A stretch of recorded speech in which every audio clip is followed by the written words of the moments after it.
কোনো রকম পিৎজার ডো তৈরির ঝামেলা ছাড়াই শুধুমাত্র ডিম, দুধ এবং পাউরুটি দিয়ে আজকে আমি তৈরি করে দেখাবো দুর্দান্ত স্বাদের একটি পিৎজার রেসিপি।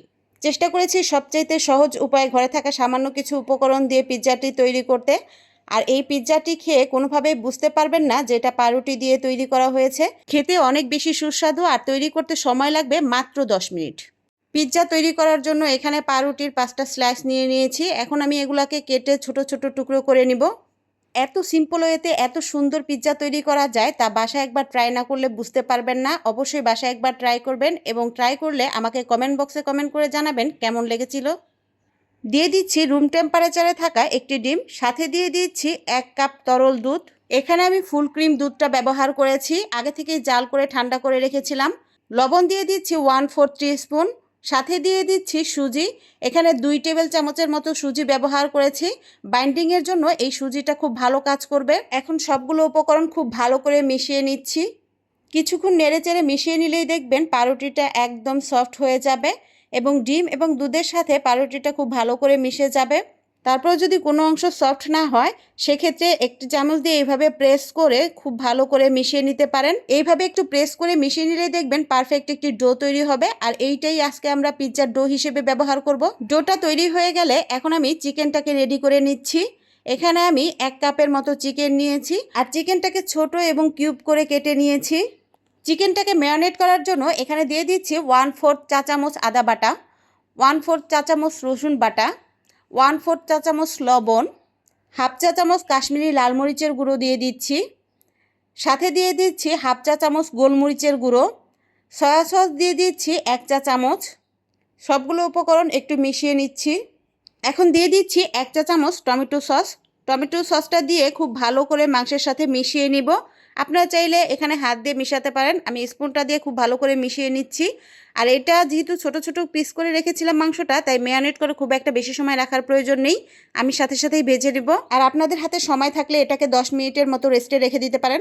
এখন একটা প্যানে 2 টেবিল চামচের মতো সয়াবিন তেল দিয়ে দিচ্ছি। তেলটা দিয়ে একটু গরম হওয়া পর্যন্ত অপেক্ষা করতে হবে। তেলটা গরম হলে ম্যারিনেট করে রাখা মাংসটাকে দিয়ে দিচ্ছি। চুলার জালটা মিডিয়াম হিটে রেখে খুব ভালো করে নেড়েচেড়ে মাংসটাকে ভেজে নিব। অতিরিক্ত হাই হিটে বা একদম লো হিটে মাংসটাকে ভাজা যাবে না, অবশ্যই মিডিয়াম হিটে ভাজতে হবে। অতিরিক্ত হাই হিটে মাংসটা ভাজলে সেক্ষেত্রে সিদ্ধ হওয়ার আগেই মাংসটা পুড়ে যেতে পারে। আর অতিরিক্ত লো হিটে মাংসটা ভাজলে সেক্ষেত্রে মাংসটা অনেক বেশি শক্ত হয়ে যাবে, মাংসের ভিতরে সফট বা জুসিনেসটা থাকবে না, এতে করে খেতে খুব একটা বেশি ভালো লাগবে না। তাই চেষ্টা করবেন মিডিয়াম হিটে রেখে মাংসটাকে ভেজে নিতে। আর এই মাংসটা ভাজতে খুব একটা বেশি সময় লাগবে না, যেহেতু মাংসগুলো খুব ছোট করে কাটা। মিডিয়াম হিটে 5 মিনিটের মতো ভেজে নিলেই দেখবেন মাংসটা সিদ্ধ হয়ে যাবে। মাংসটা একদম সফট এবং জুসিও থাকবে। চুলার জালটা মিডিয়াম হিটে রেখে আমি 5 মিনিটের মতো ভেজে নিয়েছি। এখন মাংসগুলো তুলে রেখে দিব এবং ওই একই প্যানে দিয়ে দিচ্ছি আগে থেকে তৈরি করে রাখা পিৎজার ডো। পিৎজার ডোটা দিয়ে একটা প্যাচুলার সাহায্যে খুব ভালোভাবে প্যানের চারপাশে ছড়িয়ে দিচ্ছি। আপনার চাইলে চামচ দিয়ে খুব ভালো করে এইভাবে ছড়িয়ে দিতে পারেন, এতে করে সুন্দর একটা শেপ আসবে। যতটা সম্ভব খুব ভালো করে প্যানের চারপাশে ছড়িয়ে নেবেন, তাহলেই দেখবেন পিৎজার পারফেক্ট একটা শেপ আসবে। এখন এটাকে ঢেকে রেখে দিব 5 মিনিটের মতো। এ পর্যায়ে চুলার জালটা একদম লো হিটে রাখার চেষ্টা করবেন, অতিরিক্ত জাল দিলে পিৎজার নিচের সাইডটা কিন্তু পুড়ে যাবে। ঢাকনা দিয়ে ঢেকে লো হিটে 5 মিনিটের মতো জাল করে নিচ্ছি। 5 মিনিট পরে একদম পারফেক্টভাবে এই ডোয়ের এক পাশ হয়ে যাবে। এখন অন্য পাশ উল্টে দিচ্ছি। ডোটাকে উল্টে দিয়ে এখানে দিয়ে দিচ্ছি টমেটো সস। আপনাদের হাতের কাছে যদি পিৎজা সস থাকে সেক্ষেত্রে পিৎজা সস ব্যবহার করতে পারেন, আমি এখানে টমেটো সস ব্যবহার করছি। সাথে দিয়ে দিচ্ছি মোজারেলা চিজ, এখানে আমি হোমমেড মোজারেলা চিজ ব্যবহার করেছি। দিয়ে দিচ্ছি ভেজে রাখা মাংস, সাথে দিয়ে দিব টমেটো এবং ক্যাপসিকাম। টমেটো এবং ক্যাপসিকামগুলোকে আমি ছোট ছোট কিউব করে কেটে রেখেছিলাম। আর দিয়ে দিচ্ছি কিউব করে কেটে রাখা পেঁয়াজ। এখন উপর দিকে আরেকটু চিজ দিয়ে দিচ্ছি। চিজটা অবশ্যই আপনাদের পছন্দ মতো দিবেন। কেউ চিজ বেশি খেতে পছন্দ করলে সেক্ষেত্রে চিজের পরিমাণ একটু বাড়িয়ে দিতে পারেন। যতক্ষণ না পর্যন্ত চিজটা মেল্ট হয়ে আসবে ততক্ষণ পর্যন্ত ঢেকে রেখে দিব।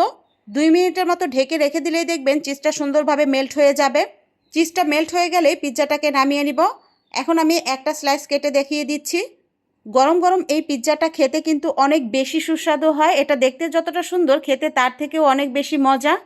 দেখতেই পাচ্ছেন মাশাআল্লাহ পিৎজাটা কতটা সুন্দর হয়েছে। আর এই পিৎজাটা খেয়ে কেউ বুঝতেই পারবে না পিৎজাটা পাউরুটি দিয়ে তৈরি। তো আজকের এই রেসিপিটি আশা করি সবার কাছে ভালো লেগেছে। ভালো লাগলে ফ্যামিলি এবং ফ্রেন্ডসের সাথে শেয়ার করবেন। আর এই রকম ইউনিক এবং ডিলিশিয়াস রেসিপি পেতে আমার চ্যানেলটি সাবস্ক্রাইব করে রাখতে পারেন। সবাইকে অসংখ্য ধন্যবাদ জানিয়ে বিদায় নিচ্ছি। আল্লাহ হাফেজ।